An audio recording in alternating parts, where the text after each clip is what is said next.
What is up, everybody, to the nations worldwide? This is the Travel Couple Podcast, where we introduce you to couple travelers who offer their advice on how you can travel the world together while earning money, living that digital nomad lifestyle. We are your hosts, Mike Pletz and Natalie. Tune in every Wednesday as we interview couples living a digital nomad lifestyle, traveling the world while earning an income. Get relationship advice about being on the road with your significant other, and listen how others are struggling and thriving in their personal and business lives while traveling the world. This is your one-stop podcast for travel, relationship, and business goals.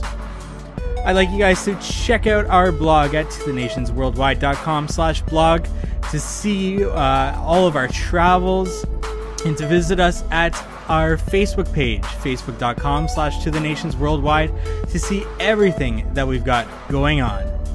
Now, in today's episode, we talk with a couple that has successfully created a living from travel. Back in 2014, when I was searching for travel blogs to follow, I came across this Canadian couple who had such an amazing story they shared with their audience. It was their travel blog that started turning the wheels in motion for me to begin our own blog and eventually this podcast. This couple is Dave and Deb of the Planet D. And we talk with them about their story, their relationship, how they have built their travel lifestyle, and how they have worked to travel the world and earn a living on today's episode. So without further ado, here's our interview with Dave and Deb. Today we are joined by Dave and Deb. They are a Canadian travel blogging couple who in 2008 found their passion together, travel.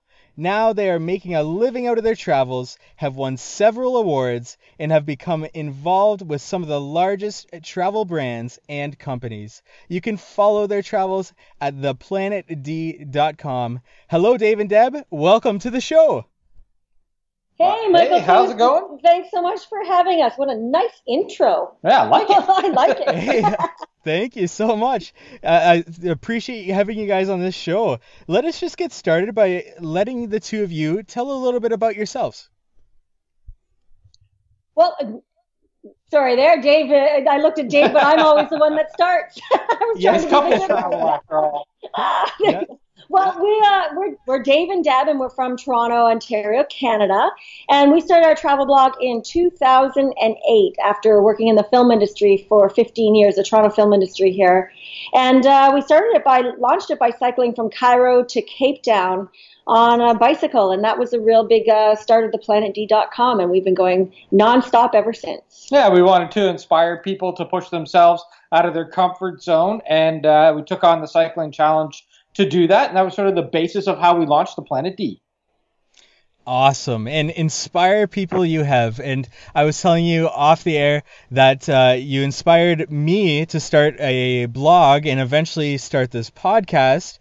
And I think a part of it was being a travel couple and also being from Toronto, Ontario, which I am also from. So I think that connection there just drew me to the two of you. It's like we're kindred spirits. Yeah. Exactly. Well, that just makes me really happy to hear, because that's exactly what we wanted to show people, that couples can travel together and couples can have adventures together. So to hear somebody that followed our blog and then went out there and did it, that's just amazing to hear. Definitely. So let's just talk about a little bit about the two of you. How did you two meet? We met way back in 1991 in college at a bar in Burlington, Ontario called Tequila Willie's at the time. And we just happened to have the same similar looking cowboy boots on, because it was 1991 after all. And my roommate Melissa pointed it out to us. We were dancing at a Blue Rodeo cover band. Yeah. And my friend Melissa goes, "Hey, you two have the same boots." And we were like, "No way, man." And literally that's how it all happened. Yeah, literally, because then that was on a Friday night, and then we went out on a date on Sunday, and it was like we had known each other all of our lives. It really was one of those stories that it was love at first sight. We knew that we were going to be together after that first date. So it was, it's pretty amazing. That is awesome. So going from there, where did the two of you get married? Did you do a destination wedding, or did you get married here in Toronto, Ontario? Well, we actually, after that, we moved out west to Vancouver for a little while, and that's where we started working in the film industry, because in the 90s, that business out there was really booming. So we went out to pursue our music careers. Dave was a drummer and I was a singer. And instead of waitering, we thought, let's work in the film industry. And then we ended up staying in that forever. Yeah. And after a few years, we moved back to Toronto. And it was funny because for several years, people would say to us, when are you two getting married? When are you two getting married? And then when we moved back to Toronto, we decided one day to get married just on a whim. We booked a trip to the Dominican Republic and said, hey, let's make it a honeymoon. So we did a last-minute wedding at City Hall in Toronto, and when we started telling people we were going to get married, everyone just said to us, I thought you were already married. So we went from 1 minute to, one extreme to the other. So we had a really romantic wedding at City Hall, but we took off to the Dominican Republic. Very low-stress wedding, which is, in hindsight, awesome. I'm very happy we did it that way. Yeah. Well, it's just the way we've always done things. We just are kind of people who we make a decision and go for it and don't think of the consequences, because my parents were in Florida, my sister was in Germany, and they were all like, how could you get married without us? And we were just there was thinking, some fast talking to be done with family on that one. Gotcha. Understood. Yeah, that sounds great. So let's talk a little bit about travel. And when I get into this section of the interview, I like to start off with a very simple 2-word question. But for so many couples, it has such a complex response. And that is, why travel? Why travel? Well, for us, travel it inspires us to step out of our comfort zone and do other things. Before we traveled, we were really comfortable in our life and we played it safe. And it seems like whenever we go out and travel, we try something new. We seem a little more daring. So I think that is a great way for you to really step out of your comfort zone, try something new, and discover something about yourself. And that sort of leads into, travel is, in my opinion, the best education you can get out there. You get to discover new cultures, see new places, learn about the history of a destination, all those things that maybe you didn't overly pay attention to while you were in school or didn't overly care about, now all come to the forefront when you travel. And I think that you can learn not only a lot about the country or the destination that you're in, but also about yourself. Definitely. Great answer. So where were the two of you last? Where are you right now? And where are you traveling to next? We were last in Jamaica. We were just there last week, and we love that country. We've been there a few times, so we were in Jamaica traveling around doing some more adventures. Right now, we are downtown Toronto for about a week, and then next week we head to California. And we're on the advisory board for California out there, so we're going out for a meeting, and then we're going to go and taste some wine. We're going. Yeah, it sounds awful, doesn't it? We're going to the place where they drink wine in Sideways. So Yeah, we're very that's right. excited about that, in the movie Sideways. Gotcha. Coming from a film nice. industry, yeah, we love movies. We base a lot of our travels on movies. So now that we knew that, we're like, ooh, I'm going to go drink I'm not going to touch a Merlot. I'm only having the Pinot. Just like the movie. Yeah. Awesome. That's excellent. Okay, so going back to Jamaica, what did you get up to while you were there? We did. We've done so many things there. There's this time we really explored Montego Bay and spent a lot of time around that area, which we hadn't really explored much the previous times. We had gone out to Negril, been down to the south coast, but never really spent a lot of time in Montego Bay. So we had a lot of fun around there. There's so many things to do there. We went swimming with horses, which was really cool. That's very unique to the area. Yeah. So we went on a trail ride and then swam in the ocean with horses, and that was really wicked. And we got to explore the great houses as well, which are around there, which really delve into the whole history of Jamaica, which is something I don't think a lot of people do, but it has a very interesting past. Yeah, what else did we do? We did some paddle boarding. We got to see the beach, the dead end beach for the first time that we've heard all about at Montego Bay, where the planes land. So 4 times we had been there and we had never seen that before. So that was pretty wild. And yeah, it's always fun whenever we go to Jamaica. We do something different each time. What am I missing? We did a few things. There has to be a few more things in there, but I can't think of it. Yeah, that sounds great. Excellent. Yeah. Okay. So traveling together, what has been your most rewarding travel experience? I'd have to say our most rewarding travel experience was going to Mount Everest Base Camp. When we trekked up there, we were up there with this guide, our guide who is Deep, and he was such a fantastic guide, and we had an amazing time. But it was also a time where we got to know him, and we actually helped him, promote and start his own business. So he was a guide working for another company, and then he started his own business, and we still keep in touch with him today. He's one of the most kind-hearted men I have ever met in my travels. Eh? Yeah, and I think that was rewarding because not only did we get to go make it to Mount Everest Base Camp and see everything we've read about in the history books and see in movies and on TV, but also to help build a company and to this day, I think it was a twofold reward because to this day, we still keep in touch with him and help him promote his business. And we're always still giving him advice. We have his logo on our homepage, on our website, and nobody else gets that logo on our website but Deep, So That's awesome. It's been a lot. That's been really for us. And I think the whole point of travel is to try and support the community that you live in, and to see that Deep was just a guide then, and now he's opened a whole company called Simric Travels, and he's doing well, guiding all around Nepal, and it's local, and I love that. That is excellent. That's so cool. Hiking up to Everest Base Camp, what was that experience like? Oh, it was just incredible. We had never done anything like a trek like that before. We'd done a couple other mountains, but not a trek like that, where we spent that amount of time in tea houses. It's a very unique climb in that a lot of other mountains that you climb, you have to camp on the side of the mountain and all that kind of stuff. With here, you get to stop in tea houses and learn about the culture and interact with the locals as you're heading up the mountain. So you had this beautiful vista of the Himalayas behind you in the backdrop the whole time, and I'll never forget the first time we caught a glimpse of Mount Everest when we were trekking up there, and it was just something that really took my breath away. I don't think I've been in a landscape that's been that striking. Yeah, that's striking since. Mostly the Himalayas certainly had a huge effect on me. It's really made me fall in love with the mountains. That sounds incredible. Really cool.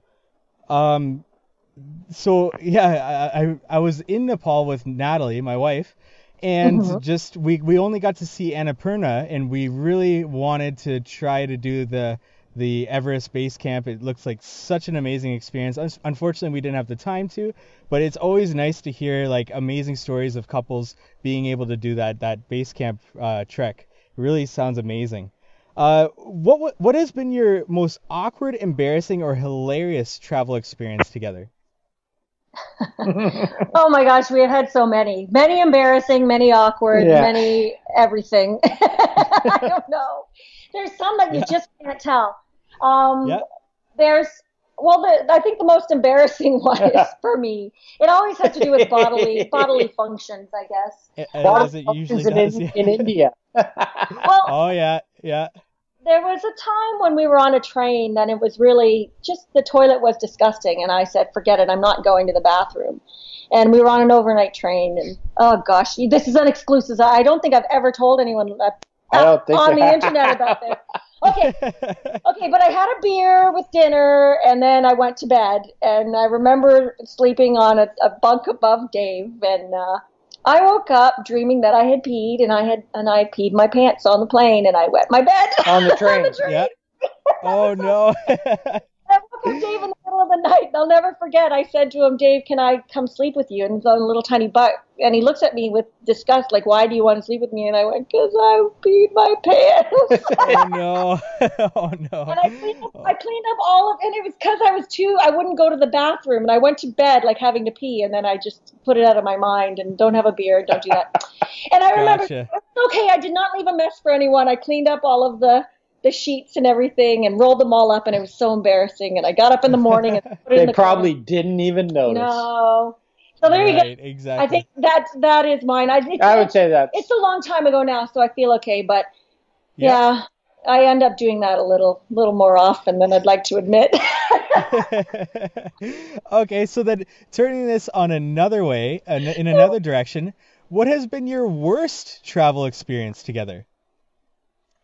Worst travel experience was definitely when I ended up breaking my back in the Amazon back in 2014, I think it was. No. Almost 3 years ago. Yeah. So we were 2.5 years ago. Yeah, 2.5 years ago. You're So way off. well, okay, see, it must have done something to my Anyway, head too. A couple years ago, we broke it back in the Amazon. Yeah, I broke my back in the Amazon, and I think that it was, it was an awful experience for me, of course, for the pain, but I think it was even more arduous and a worse experience for Deb, just having to deal with insurance, trying to get me out of there. We're halfway down the Amazon, very far in, so to try and get me out of there, I had to spend 8 days in the hospital in Iquitos, and then had to be airlifted home. So it was quite a crazy experience. But for most of it, other than getting out of the Amazon, I was pretty drugged up in the hospital, and it was Deb who had to deal with all the she doesn't speak Spanish, neither of us do. So it was a really, really tough experience. When I look back, it's something I wouldn't want anybody to ever go through. We're very thankful that we had great travel insurance, but most definitely it was the most horrific thing I've gone through when traveling. Right. So that experience with the travel insurance, was that a smooth process? Or because I know we get a lot of questions with travel insurance, should you get it, should you not? I always say definitely get it. But was the having to make a claim, was that a smooth process? It was extremely smooth. It was amazing how easy it all went. I never even saw a bill for the airlift, either of the flights, because we took a flight. He was in one flight, a seaplane out of the Amazon, and then another flight was an air ambulance home. I didn't even see the bill for that. So that was pretty amazing. And then we just collected all of our receipts in the hospital, and once I got home, I sent them in, and within 2 weeks, I was paid back. The biggest thing when Dave's talking about insurance was just trying to get all of the paperwork in order. When Dave fell in the Amazon, we were on a boat in the Amazon. We were on an Amazon river cruise, and they had a satellite phone where I could call my insurance, and I told them what was happening, and the insurance said, "Do whatever you want. You have complete coverage. Don't worry about it. Just make sure you keep all your receipts and everything." So I felt really good about all of that. And that's why you just make sure that you have air ambulance insurance, that you have emergency evacuation, and make sure you gather up all your receipts. So for me, it was just a matter of doing the back and forth on the phone a lot mostly it was trying to get the ambulance. We had a hard time getting home because it was actually here in Ontario, they didn't have a bed for him because he was a spinal injury. And that was the thing waiting. They said, "We're still waiting on a hospital to accept you." And then I even said to them, "Can't I just call 911 when I get home? Can't you just send a plane and then I'll drop me off at the airport and I'll call 911? And they said, "No, it doesn't work that way, ma'am." It's a $50 flight. We have to have a bed for you. So that was the biggest thing. That was the frustration. And I always say, I wasn't doing anything crazy. All I was doing was getting back on a small skiff boat to go get a piece of photography equipment, and I slipped on the metal stairs and landed on my back on the metal stairs, and that's so it can happen anytime, anywhere. It's not a matter of if you're doing a daring adventure or not. Just you should have it. Exactly, definitely.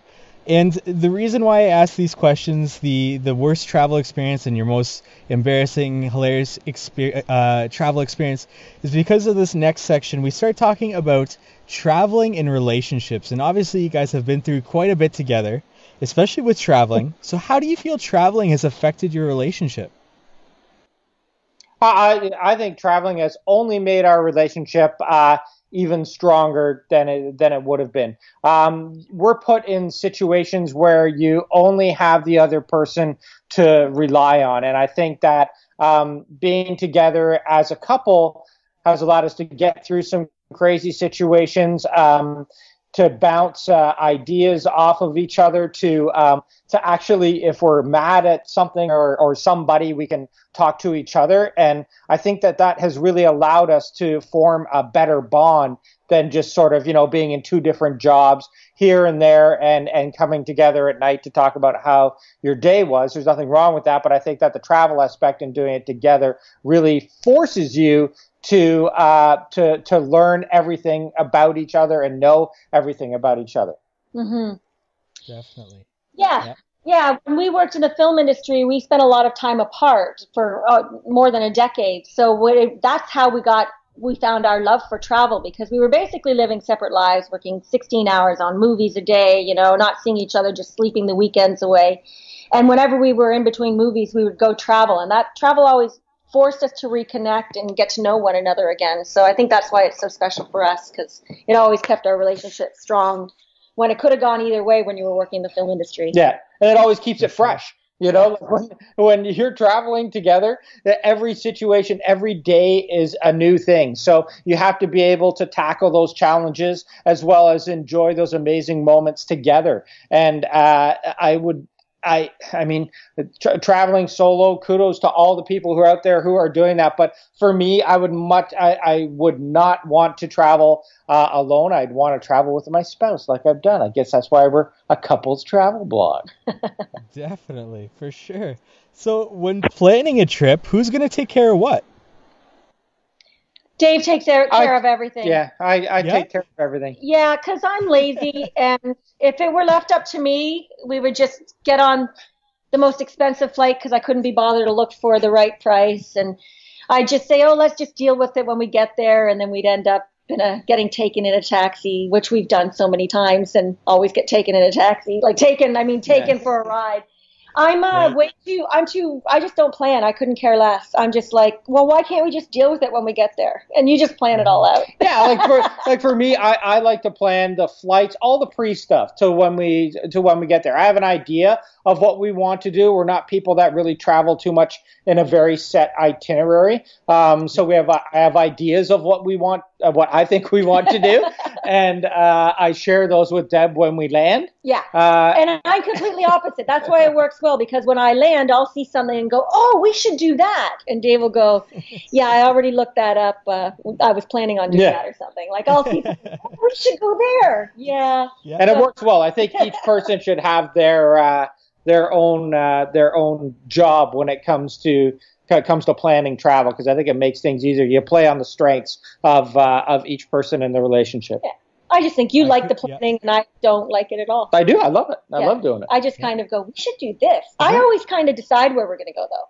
I'll be like, hey, you know where we should go next? And then Dave, you go figure out what we're going to do.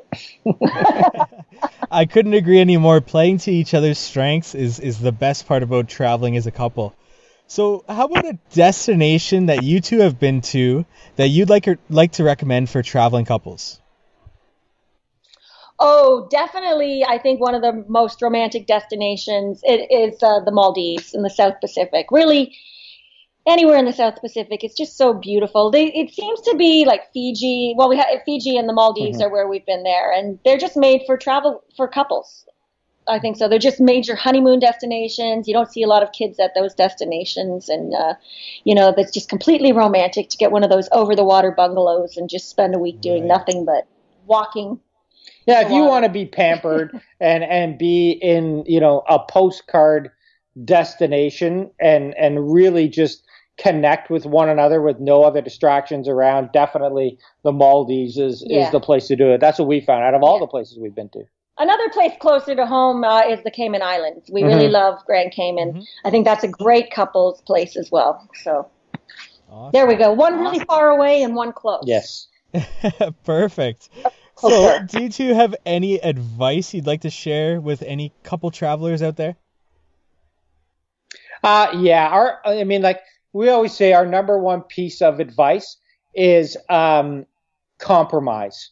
I think that's what's been sort of the key to us being able to travel 365 days a year together, 24 hours a day, is being able to compromise and not hold grudges with the other person. If you guys disagree or you have a fight or anything like that, then you just talk about it, get it over with, and move on. It's kind of like it's traveling as a couple is kind of like basic relationship advice as well, because but it's just everything a little bit concentrated when you're traveling. Yeah, I want to add to that you have to let yourself fight. You have to be allowed to have an argument and get on with it, because if you just try to be polite to each other and smile and grit your teeth and go through it, you're just going to explode later. So you're better off to just say, you know what, I'm really annoyed that you really wanted to go cliff diving when I didn't want to, instead of saying, you know what, I don't want to do that, but honey, you go and I'll watch, or something like that. Because I think a lot of times people think, oh, I'll just smile and do it to make them happy, where I think it's better to just say it and then move on.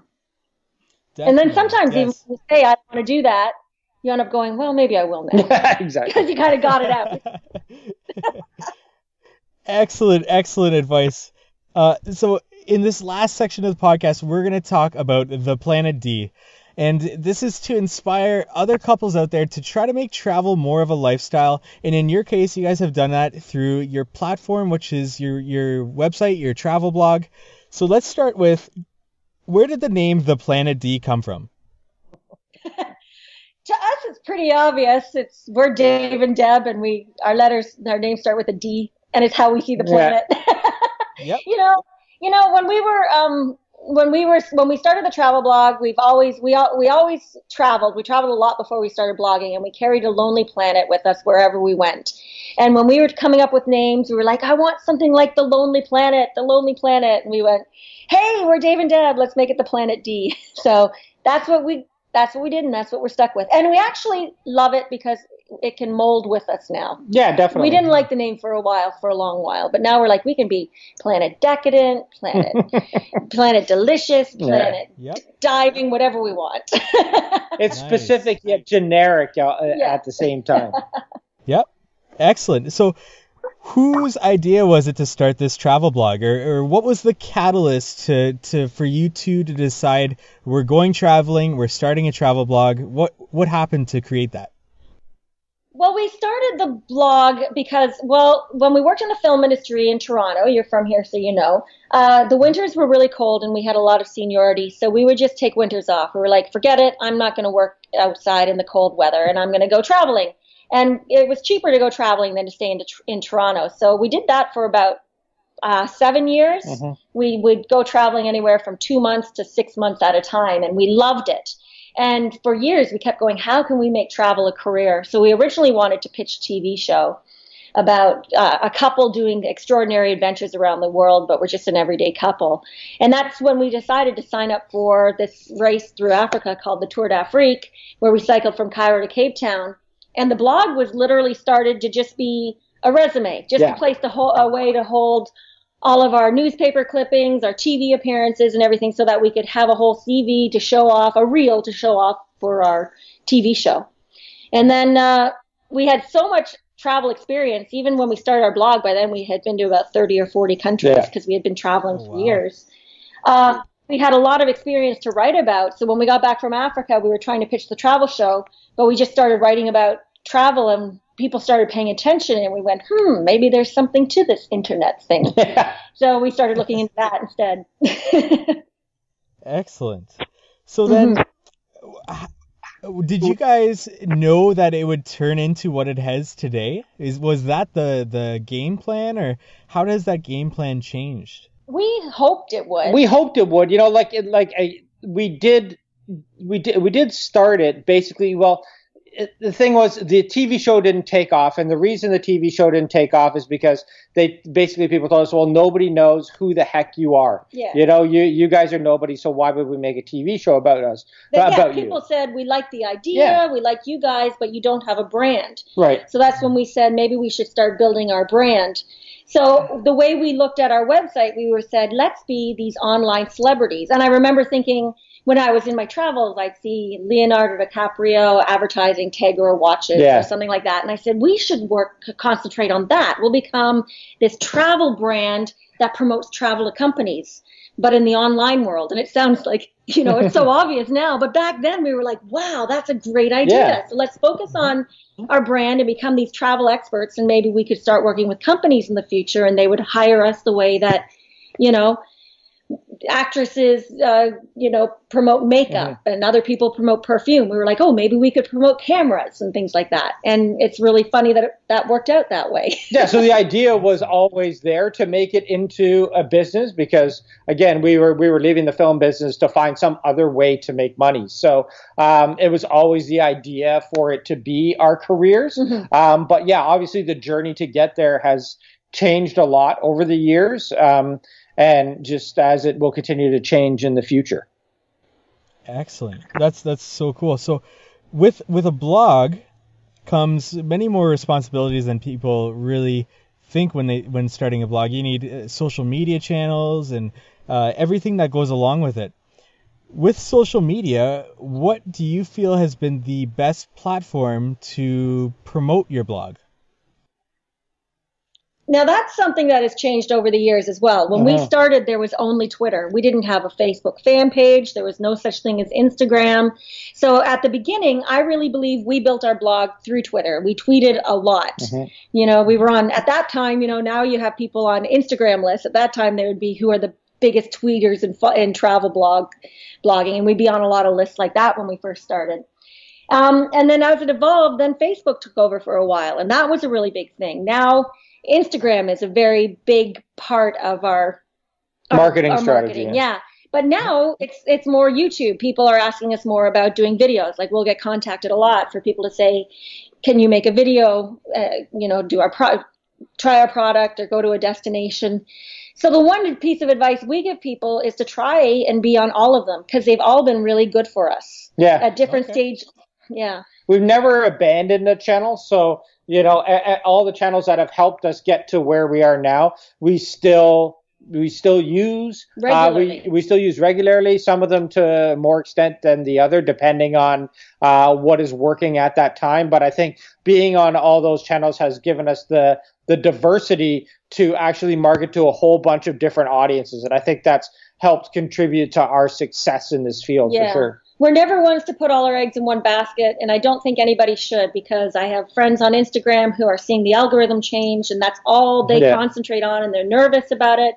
And we're like, I don't really care either way if Instagram goes away because I have my hand in so many other channels. Yeah. And I think that's a really key point for people to do. It's hard to juggle them all, but try and have a presence on all of them. Yeah, I really love that advice because it seems like you two have evolved as the environment has changed, and you guys have changed with the environment, and that's so key in trying to grow your audience.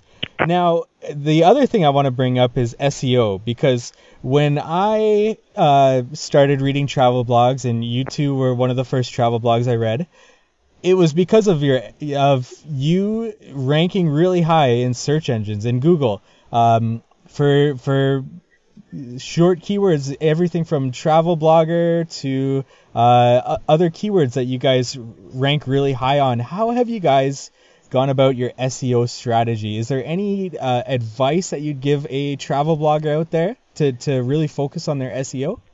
Yeah, I was just talking to someone about this last night. We rank high, and we didn't even think about SEO in the beginning. We just worked on writing interesting stories and our brand, and we wrote a lot. For the first 5 years, we wrote every single day. So we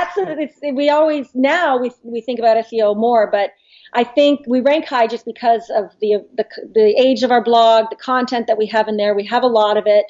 And I think that my best advice for people is to not go out focusing on SEO right away. I think you should have SEO cornerstone articles. Yeah.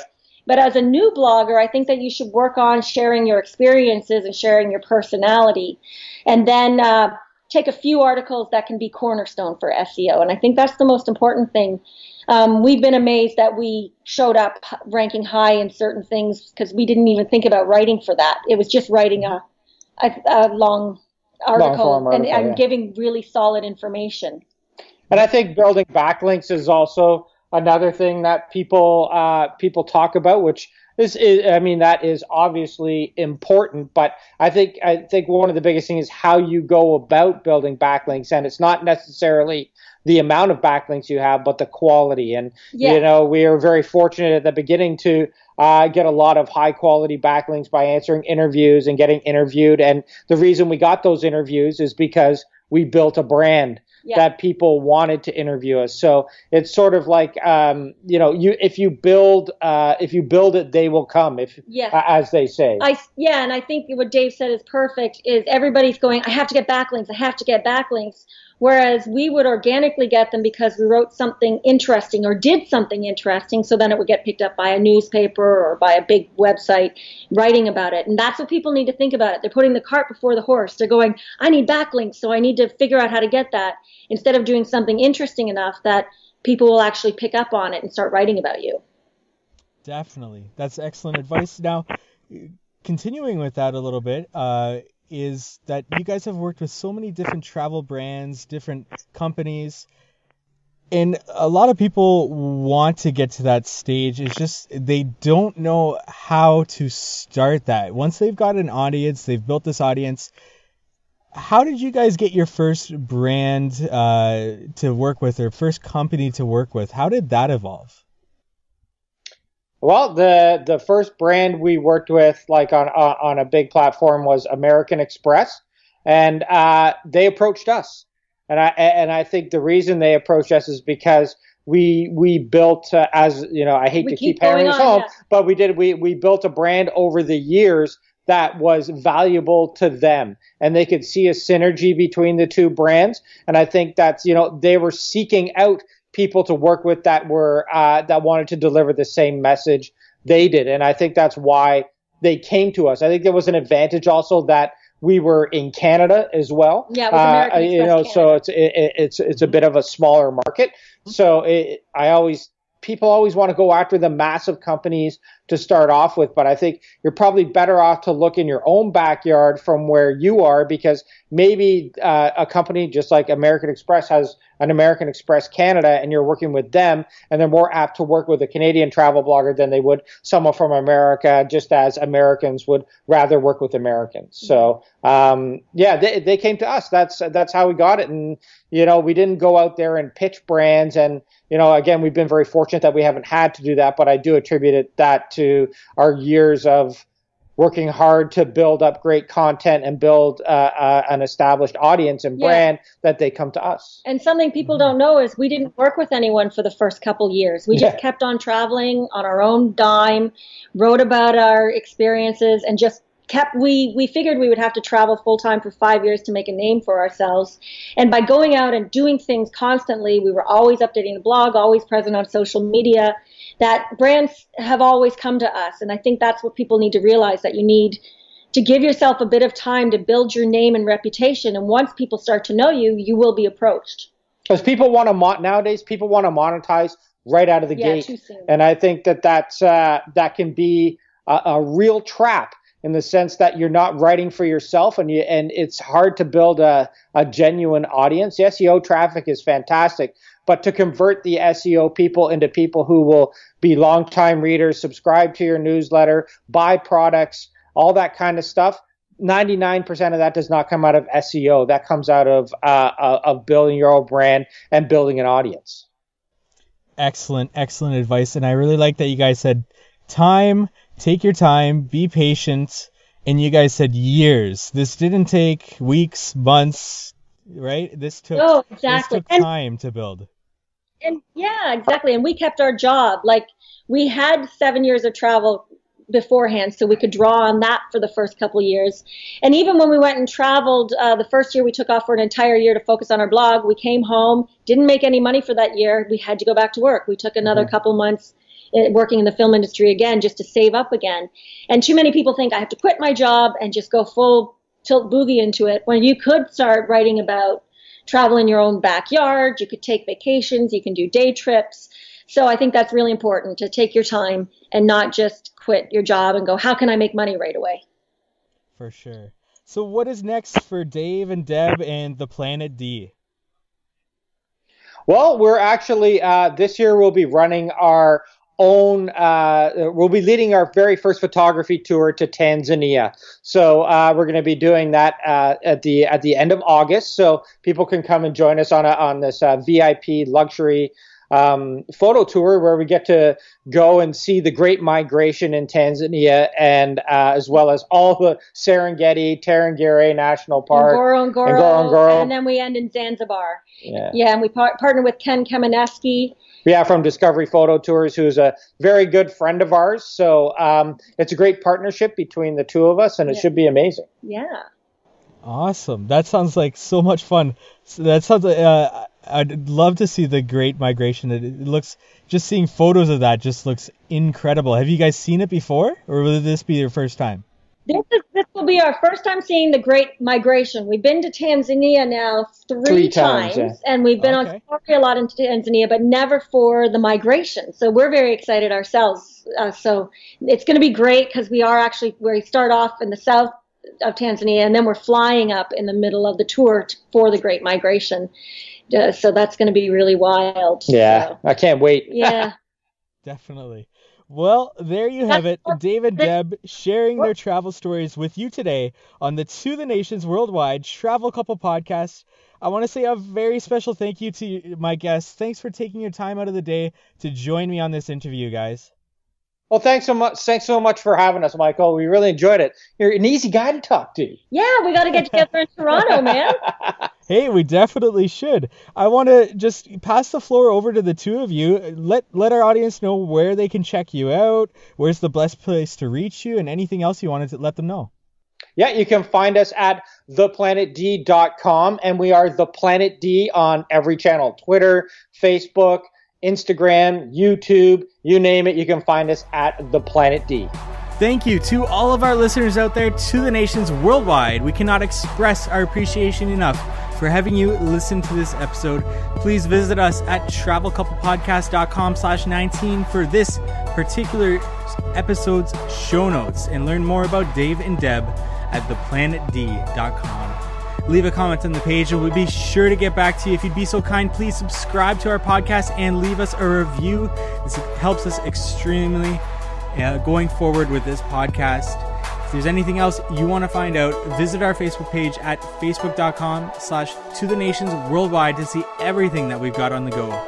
This is Mike Pletz and Natalie, hoping you have a wonderful adventure to the nations worldwide.